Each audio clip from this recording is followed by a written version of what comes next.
If artificial sugar was outlawed and discontinued suddenly, quote unquote, emotionally codependent individuals would probably start a purge. Overcoming an addiction of artificial sugar is closely connected to our emotional health. We can overcome a sugar addiction if we allow our emotions to speak freely. To understand ourselves, we must understand the unique language of our emotions. So I'll share like a brief experience of what I have, of what I'm currently experiencing as I am working on releasing a severe sugar addiction. High levels of irritability. So I stay in quote unquote the hood, you know, and home sweet home for me. There are some people though who don't really view this beautiful place, this beautiful city as home, and you know, they like to do these little turf wars and things like that. And because I look different, they thought, you know, I'd be an easy target. However, my energy speaks for itself. And I lost my food stamp card so I could be able to just get some sweets and things like that. And I was really experiencing a whole lot of irritability. But I was really calm at the same time. Like, I didn't feel as if I was, you know, in a place where I would react in a negative manner or respond in a negative manner. I just felt very calm and at peace. And I just felt like my irritability levels rising really high. And I was able to get some sugar. But I noticed the energy change when I truthfully expressed my emotions. So, being that our emotions all are unique, the 3 powers provided is just simply going to be like the basis that you can build upon. Okay? Without further ado, I will see you at your pals. Thank you for being present.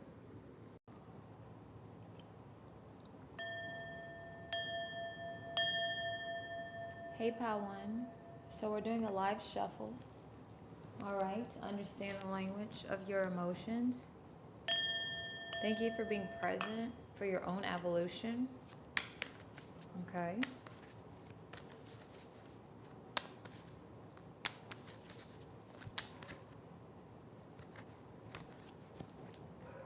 Alrighty, so we have the 8 of Swords upright, 4 of Cups upright, and we're going to get another card.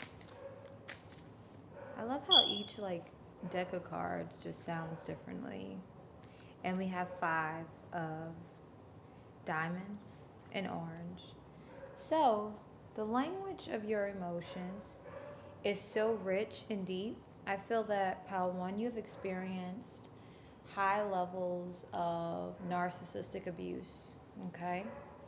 What I'm picking up from the 8 of Swords, your emotions are so beautifully deep that it's like they created a safe space for you to find them when you would start to dig deeper into the areas where you feel you have self-limiting beliefs. That's why, like, what I'm picking up for Pile 1 is, like, you might, like, do something over and over and it might get very frustrating. And the more you feel as if this is the only way you can do it, your emotions will build up to this pure frustration, maybe even rage. And this is your emotion saying, hey, we've had a lot of trauma. And if you keep avoiding the fact that we've had a lot of trauma, I'm going to keep showing up this way. So, with the 4 of Cups here, what I'm picking up here is your emotions are just as tired of emotional manipulation as you. Your emotions just want to be free and at peace. Meditation might be good for you. But your emotions are asking to be validated.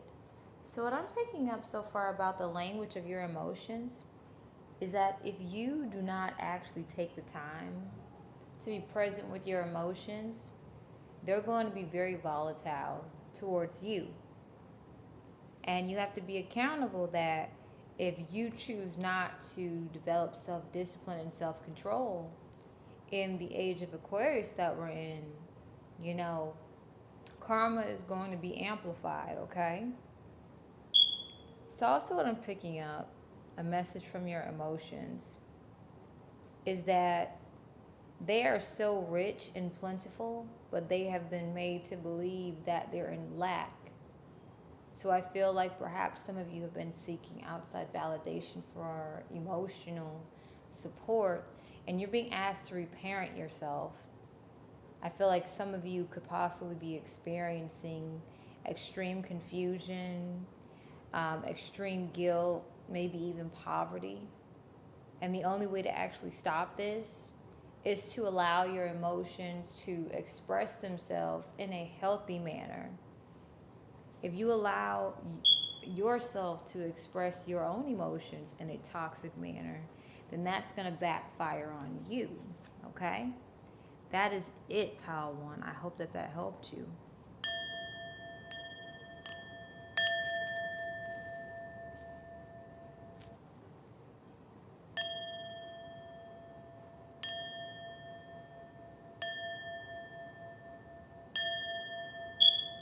Hey, Pile 2. So we're doing live shuffling. We're going to understand the language of your emotions, okay? So that you can move accordingly. All right? We have the 9 of Cups. Emotional fulfillment. So you guys treat your emotions with the respect that it deserves. Your emotions are very sensitive, very in tune, very psychic, I'm picking up. And as you treat your emotions with love and respect and you honor them and you let them evolve, then your psychic abilities waking up, okay? I feel your psychic abilities are highly connected to you being able to find the silver lining in things. So your emotions are a mirror to you of how you treat yourself. You know, let's say you're in the presence of a narcissist who's gaslighting you.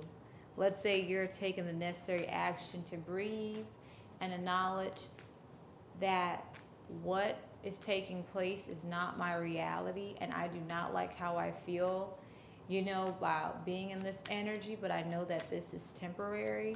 And so I'm going to find a way to basically pleasure myself, pamper myself afterwards, to basically, you know, get back the time that I wasted in this moment with this narcissist. Then we have the 2 of Clubs in pink. This right here tells me that you plan on ways to basically rejuvenate your emotional body. But not only that, you take the time to actually get to know your emotional body. You really take the time to discover what it is that your emotions are saying. It's like what I'm picking up with the 2 of Clubs in dark pink and 9 of Cups. You actually take the time to ground yourself and your emotions. I'm not sensing that you're not validating them or that you are, you know, at a place where you're just like, oh, okay, you know, I felt that, now let me go and go back to work. I feel like you guys are honoring when your emotions say, you're tired, instead of fearing, what if I get too comfortable and I don't continue work or a project. I feel like you guys are trusting. If my body is saying it's tired, my emotions are communicating that to me, I'm going to honor that.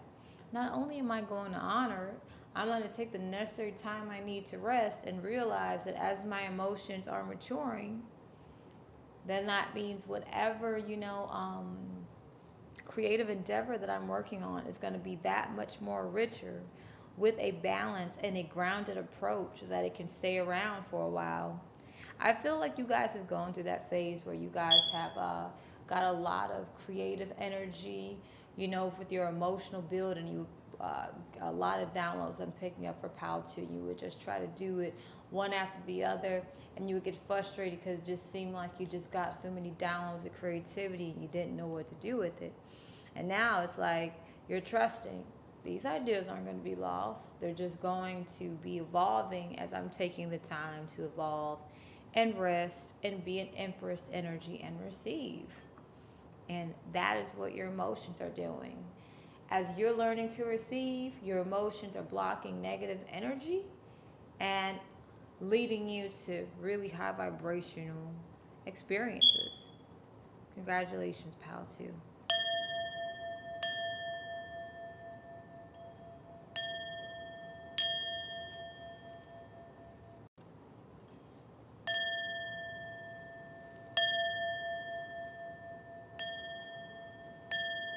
Hey, Pal 3, welcome.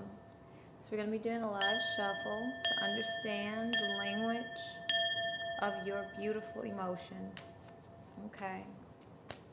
Hope you guys are doing great at whatever time of the day you're listening to this. So we have the King of Hearts in reverse, okay? Supported by the 10 of Spades in reverse in blue. And the King of Hearts in reverse is a purple red color. So, okay, second. Purple red is saying something connected to your root and your third eye or crown, okay?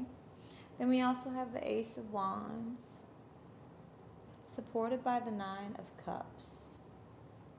So with the King of Hearts being in reverse, I'm feeling like you guys are highly emotionally intelligent and emotionally manipulative, okay? This is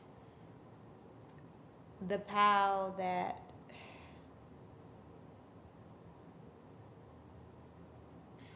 you know how to identify an emotionally healthy person, and you're willing to invest long term to be able to destabilize an emotionally healthy person. I'm feeling like you're capable of some high level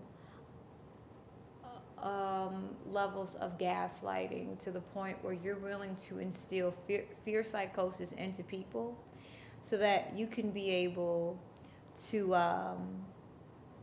enjoy their energy. Basically, from the grief you would create for them, you would have a sense of emotional fulfillment. I'm feeling that your emotional body is not really an emotional body. I'm feeling it's a void. Quite honestly, I'm feeling as if you just feed on basically good emotions. I feel like you target individuals for romantic encounters and you will emotionally manipulate them, you know, the areas where their emotions are not mature, okay? Also, heavy sex magic I'm picking up. And then you will start to tamper with the person's heart chakra with heavy mental manipulation as well.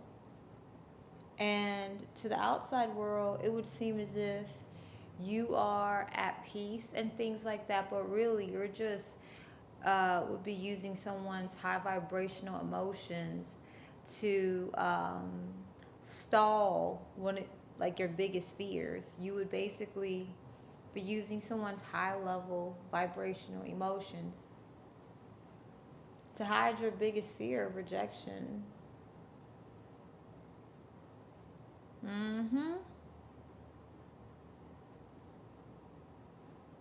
By going above and beyond to destabilize the emotionally healthy person.